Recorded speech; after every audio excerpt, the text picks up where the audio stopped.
अस्सलामुअलैकुम दोस्तों, मां आहियां सियाल हयात। यूट्यूब चैनल अदबी रंग में अव्हां खे भलीकार। दोस्तों, अॼु खां अदबी रंग में हिकु नए सिलसिले जी शुरूआत कयूं पिया। उहो आहे तारीख़ जा वर्क। हिन सिलसिले में असां कोशिशि कंदासीं त दुनिया जी तारीख़ जा यादगार वाक़िया अव्हां सां शेयर कयूं।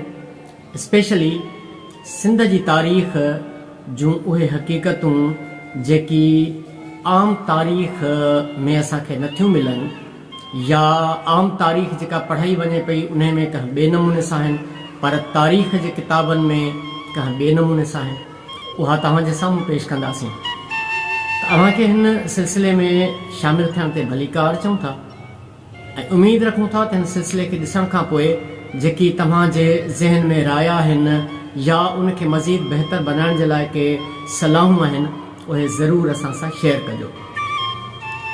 हिन सिलसिले जी जेका पहिरीं शुरूआत कंदासीं उहा तारीख़ सिंध जी हूंदी। सिंध जी तारीख़ जा वर्क तव्हांजे साम्हूं रखंदासीं।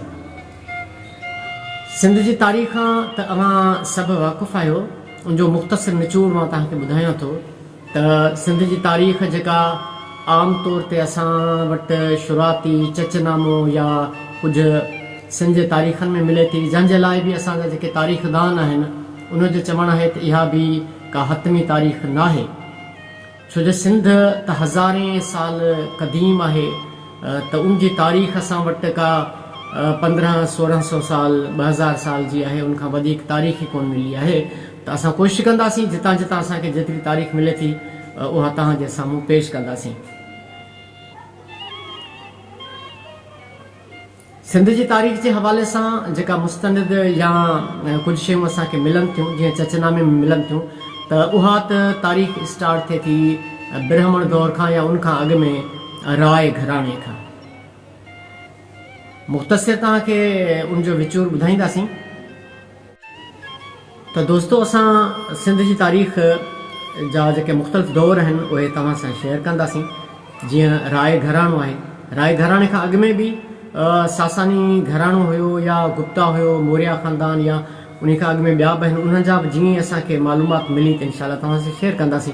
पर हिन वक़्तु जेका असां वटि मालूमात आहे उहा अलॻि अलॻि वीडियोज़ में तव्हां सां शेयर कंदासीं। जीअं असां शुरूआत कंदासीं राय घराणे खां, जंहिंजा 5 हुकुमरान थी गुज़रिया आहिनि। उन्हनि जो तफ़सील इनशाला असांजी ॿी वीडियो में हूंदो। उन खां पोइ राय घराणे खां पोइ असां वटि ब्राह्मण ख़ानदान आहे, जेको चच आहे या राजा ॾाहर आहे, उनजो भाउ आहे। उन्हनि जी हिस्ट्री तव्हां सां शेयर कंदासीं, उनजो दौर शेयर कंदासीं। उनखां पोइ अरब जेका सिंध ते काह करे आया, त अरबन जो दौर। अरबन में बि वरी 2 क़िस्मनि जा हुया, जेके हिकिड़ा उमैया ख़ानदान हुयो शुरू में, उनखां पोइ वरी अब्बासी ख़ानदान आयो। त उन्हनि जी हुकूमत वरिती जेके हबारी हिते आया हुया। उन्हनि जो सॼो दौर बहरहाल तव्हां सां शेयर कंदासीं अलॻि वीडियो में। उनखां पोइ सुमरनि जो दौर स्टार्ट थिए थो। तक़रीबन 350 साल सुमरनि जो दौर आहे, जेके प्योर सिंध जा माण्हू हुया। उन्हनि जो दौर, उन्हनि जे दौर जा वाक़िया तव्हां सां शेयर कंदासीं। जीअं दोदो सूमरो आहे, उमर बादशाह आहे, बल्कि मां ईअं खणी चवां त शाह लतीफ़ जूं जेके सूरमियूं आहिनि उन्हनि जो घणो तालुक़ सूमरनि जे दौर सां आहे। उनखां पोइ सूमरनि जे दौर खां पोइ असां वटि वरी अचे थो समन जो दौर ऐं लाजवाब दौर आहे। समा तमामु वॾा हुकुमरान थी गुज़रिया आहिनि, जीअं ॼाम नंदो हुयो, दूल्ह दरिया ख़ान जी कहाणी आहे। उहे अलॻि अलॻि बि तव्हां सां इनशाला शेयर कंदासीं। समन जे दौर खां पोइ असां वटि अरगूननि जो दौर आहे, तुर्खाननि जो दौर आहे, मुग़ल दौर आहे। उन्हनि जे बारे में उन्हनि जूं जेके तबाहकारियूं सिंध में आहिनि, मां ईअं खणी चवां त तारीख़ में सभ खां वॾो ज़ुल्म जेको सिंध सां थियो आहे उहो इन दौर में थियो आहे। उहो तव्हां सां शेयर कंदासीं। ऐं उन खां पोइ मुग़लनि खां पोइ वरी कल्होड़नि जो दौर शुरू थिए थो। त कल्होड़नि जो दौर वरी अदबी हवाले सां सोनहरी दौर सॾिबो आहे, छो जो शाह लतीफ़ उन दौर जो शाइर आहे। त उहो तव्हां सां शेयर कंदासीं। ऐं कल्होड़नि जे दौर खां पोइ वरी जेको आहे सो टालपुरनि जो दौर आहे। ऐं टालपुरनि जे दौर जूं उहे ॻाल्हियूं तव्हां सां शेयर कंदासीं। जीअं हुननि सिंध खे 3 भाङनि में विरहाए छॾियो, जीअं मीरपुर हुयो, खैरपुर हुयो, हैदराबाद हुयो। ऐं शायदि इहो ई सबबु हुयो जो उन्हनि जी जेका कुवत हुई, जेका ॿधी हुई, उहा ख़तमु थी वई ऐं अंग्रेज़नि खे मौक़ो मिली वियो।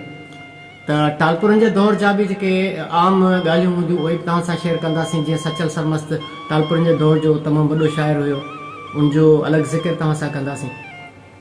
उनखां पोइ 100 साल ताईं अंग्रेज़नि हिते हुकुमरानी कई ऐं वॾे में वॾो नुक़सानु उन्हनि ॾिनो जो वेंदे वेंदे उहा सिंध जी जेका अलॻि मुल्क वारी सूरत हाल हुई उहा ख़तमु करे विया ऐं हिकिड़ो नओं मुल्क पाकिस्तान वजूद में आयो जंहिंमें अॼु तव्हां असीं रहूं था ऐं सिंध हाणे उन पाकिस्तान जो हिकिड़ो सूबो आहे।